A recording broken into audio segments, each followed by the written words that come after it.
Dakwah Islam Prawali Songo. Islam sudah masuk ke Indonesia sejak pertengahan abad ke-7 Masehi.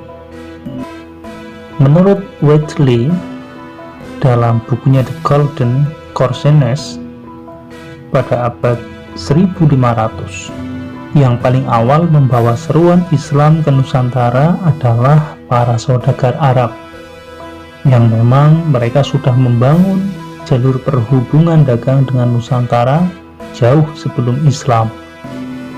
Kehadiran saudagar Arab atau Tasyu di kerajaan Kalingga pada abad ke-7, yaitu era kekuasaan Rani Simha yang terkenal keras dalam menjalankan hukum, diberitakan cukup panjang oleh sumber-sumber Cina dari dinasti Tang.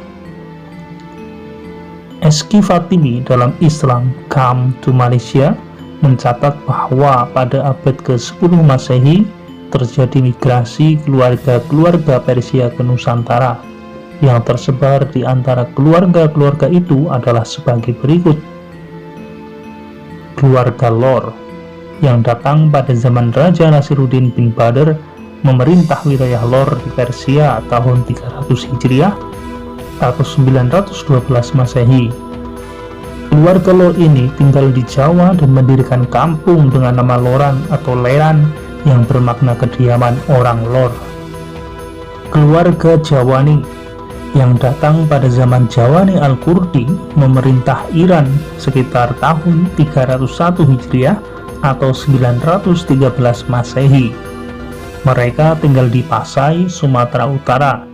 Keluarga ini yang diketahui menyusun khot Jawi, artinya tulisan Jawi yang dinisbatkan kepada Jawani.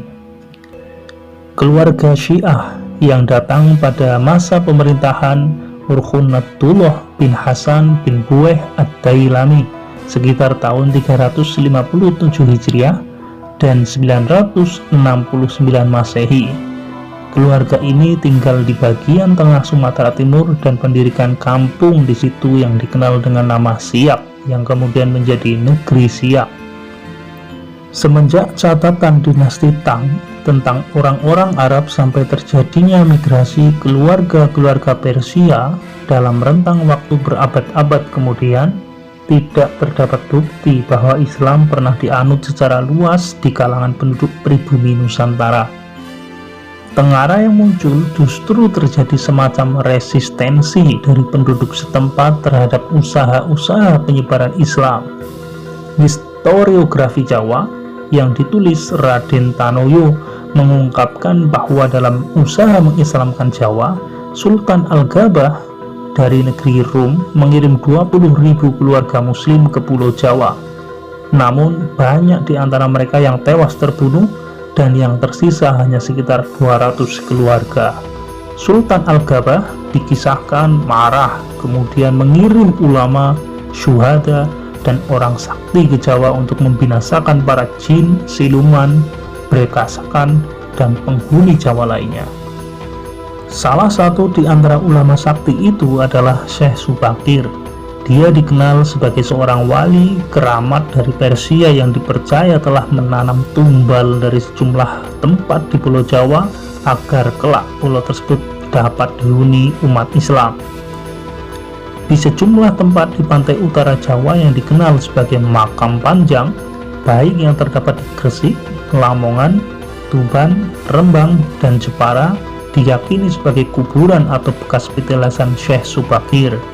Istilah pemasang tumbal atau memasang tumbal dalam kisah Syekh Subakir berkaitan dengan usaha rohani menyucikan suatu tempat dengan cara menanam tanah di tempat yang dianggap angker. Kisah-kisah legendaris tentang kedatangan orang-orang Lor asal Persia dan tokoh Syekh Subakir tidak saja meninggalkan jejak pada catatan-catatan historiografi, melainkan menjadi cerita lisan atau folk tale yang dikaitkan dengan keberadaan makam-makam tua yang dikeramatkan masyarakat. Dalam catatan sejarah, pada abad ke-10 sudah digambarkan dengan jelas keberadaan ribuan pedagang muslim di kota Canton, meski dalam catatan Mas'udi yang dikutip J. Sauvaget dalam Relation de la Chance et de l'Indie Rédigé N. 851 digambarkan kisah hancurnya masyarakat dagang muslim di Kanton pada tahun 879 Masehi akibat pemberontakan Yuan Zhao. Kontak-kontak dagang antara Cina dan dunia Islam dilakukan lewat jalur laut melalui perairan Indonesia. Sayangnya, menurut Rickleff dalam Sejarah Indonesia Modern 1200 sampai dengan 1800, kehadiran Muslim dari luar kawasan Indonesia tidak menunjukkan bahwa negara-negara Islam lokal telah berdiri. Tidak pula bahwa telah terjadi perpindahan agama dari penduduk lokal dalam tingkat yang cukup besar.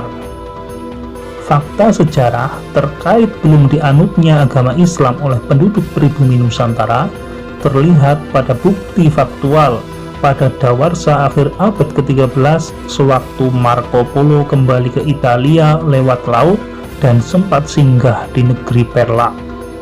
Saat itu Marco Polo mencatat bahwa penduduk Perlak terbagi atas 3 golongan masyarakat sebagai pemukim. Yang pertama, kaum muslim Cina, kedua, kaum muslim Persia Arab, dan yang ketiga, penduduk pribumi yang masih memuja roh-roh dan kanibal. Bahkan, 2 pelabuhan dagang di dekatnya, yaitu Basma dan Samara, menurut Marco Polo bukanlah kota Islam. Pada perempat akhir abad ke-14, terjadi perpindahan penduduk muslim Cina di Kanton, Yungzhou, dan Changzhou ke selatan. Mereka menghuni pantai utara Jawa dan pantai timur Sumatera. Dalam 7 kali muhibah Cheng Ho ke selatan, tercatat bahwa Islam belum dianut penduduk pribumi secara luas. Menurut Grunewald, pada kunjungan muhibah pertama yang terjadi tahun 1405 Masehi, Cheng Ho mendapati keberadaan komunitas Cina Muslim di Tuban, Gresik, dan Surabaya, masing-masing sejumlah 1000 keluarga. Menurut Hirsch dan Rohil dalam Zhao Juga, his work on the Chinese and Arab trade in the 12th and 13th centuries, Angel Yu Fanzi yang mengutip Haji Mahuan yang mengikuti muhibah Cheng Ho ke-7 pada tahun 1433 Masehi. Pada masa itu terdapat 3 golongan penduduk di sepanjang pantai utara Jawa: orang-orang Muslim Tionghoa, orang-orang Muslim dari barat Persia Arab, dan warga pribumi yang masih kafir, memuja roh-roh dan hidup sangat kotor. Meskipun belum luas dianut penduduk, sejumlah bukti arkeologi menunjuk bahwa beberapa orang keluarga raja dan pejabat tinggi Majapahit pada puncak kebesarannya pada pertengahan abad ke-14 Masehi diketahui telah menganut Islam, sebagaimana terbukti pada situs nisan Islam Troloyo yang menunjuk adanya komunitas muslim pada masa kejayaan Majapahit.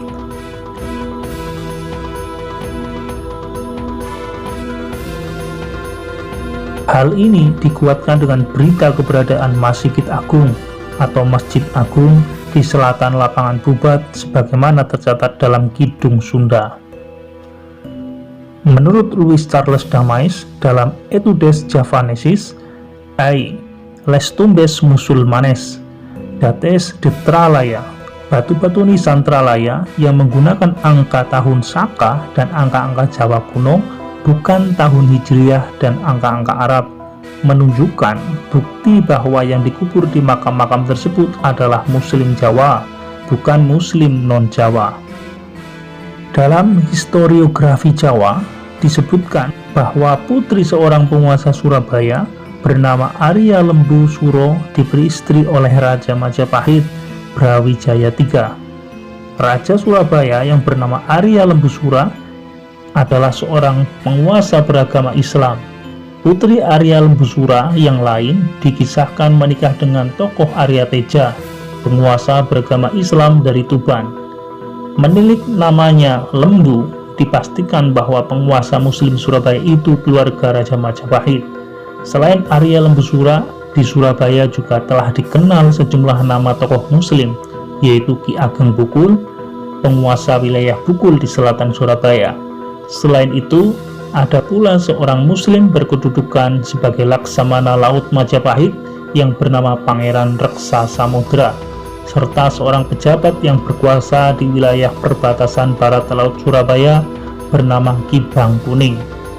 Sementara dalam berbagai sumber historiografi, Raja Brawijaya V yang bernama Sri Kertawijaya dikisahkan menikahi seorang muslimah asal Campa bernama Dorowati yang datang ke Majapahit membawa pusaka berupa pedati bernama Kiai Jebat Betri dan gong pusaka bernama Mahesa Lawung.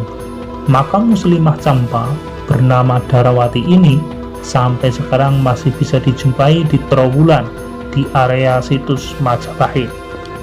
Secara umum, dapat dikatakan bahwa proses masuknya Islam ke Nusantara yang ditandai awal hadirnya pedagang-pedagang Arab dan Persia pada abad ke-7 Masehi merupakan bukti dan terbukti mengalami kendala sampai masuk pada pertengahan abad ke-15. Ada rentang waktu sekitar 8 abad sejak kedatangan awal Islam. Agama Islam belum dianut secara luas oleh penduduk pribumi Nusantara. Baru pada pertengahan abad ke-15, yaitu era dakwah Islam yang dipelopori tokoh-tokoh sufi yang dikenal dengan sebutan Wali Songo, para tokoh yang dikisahkan memiliki berbagai karomah adikrodati. Islam dengan cepat ke dalam asimilasi dan sinkretisme Nusantara. Sekalipun data sejarah pada era ini kebanyakan berasal dari sumber-sumber historiografi dan cerita tutur, yang pasti peta dakwah Islam saat itu sudah bisa terdeteksi melalui jaringan kekeluargaan tokoh-tokoh keramat beragama Islam yang menggantikan kedudukan tokoh-tokoh penting bukan muslim yang berpengaruh pada masa akhir Majapahit.